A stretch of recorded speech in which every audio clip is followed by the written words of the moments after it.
They're a reassuring voice during tough times. They guide us through the events of our lives and explain the unexplainable. They are the pros. We feel like we know them. And the more we go through together, the more we do. Look, I like Mr. Bannon. He's a friend of mine. But Mr. Bannon came on very late. You know that. I went through 17 senators, governors, and I won all the primaries. Mr. Bannon came on very much later than that. And I like him. He's a good man. He is not a racist, I can tell you that. He's a good person. He actually gets a very unfair press in that regard. But we'll see what happens with Mr. Bannon. But he's a good person, and I think the press treats him, frankly, very unfairly. Not exactly a vote of confidence. We'll see what happens with Mr. Bannon. Joining us now from Dallas, President and CEO of the United States Hispanic Chamber of Commerce, Javier Palomares. This morning, in a scathing statement, his group is calling for Steve Bannon to be fired. Javier, great to see you. Thanks for being with us. My first question to you is, will you remain on the President's National Diversity Council after what you heard over the last several days? You know, let me start, Willie, by saying that a clear, unequivocal denunciation of white supremacy was the order of the day. The moment was upon the president. He failed it miserably. The administration, this was a monumental failure on behalf of all of them. These are the moments that define a presidency and that define a president. I will be staying on the council as of right now. You know, this is not about serving a president. This is about serving the 4.2 million Hispanic-owned firms that collectively contribute over $668 billion to our American economy.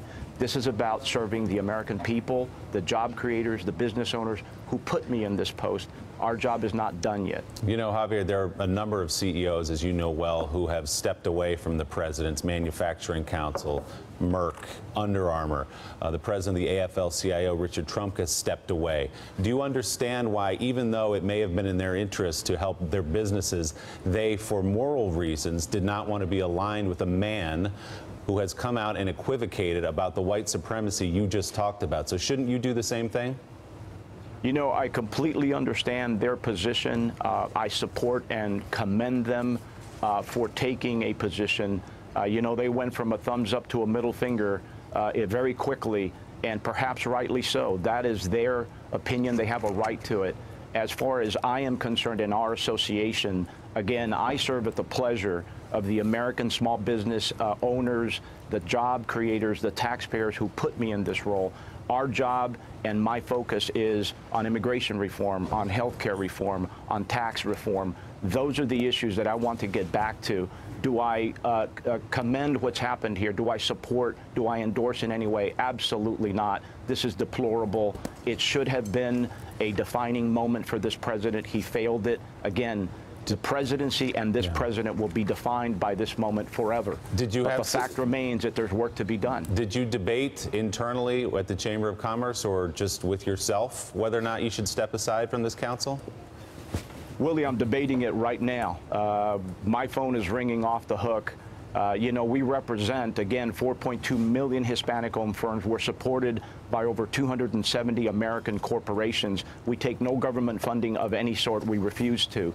I serve that constituency, and they're calling on me right now.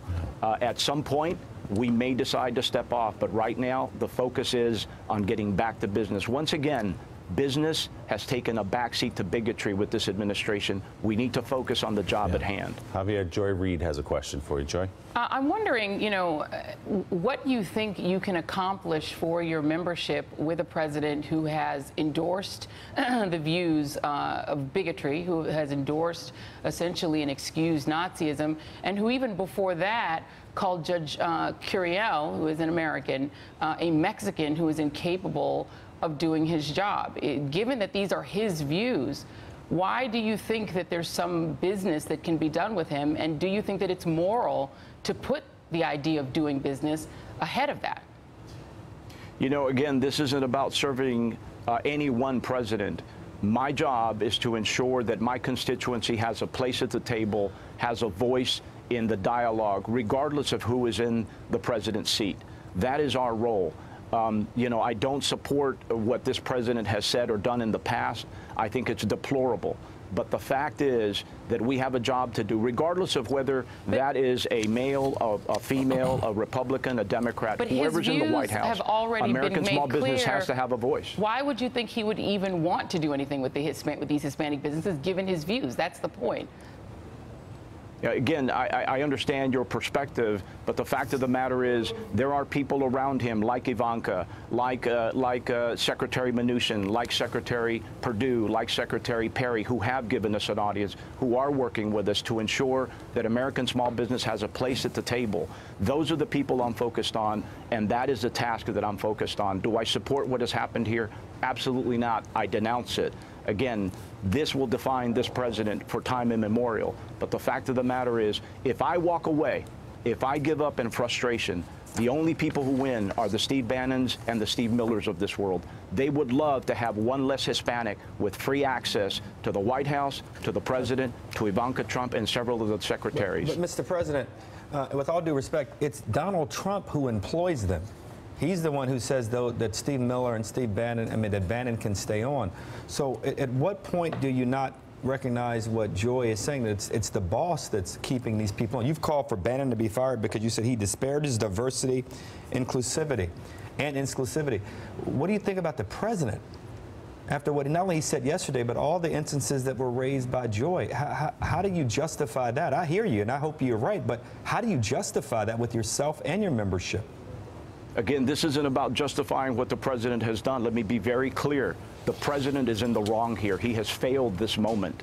Let me be clear about that. We're not trying to justify the president, nor do we serve at the pleasure of this president.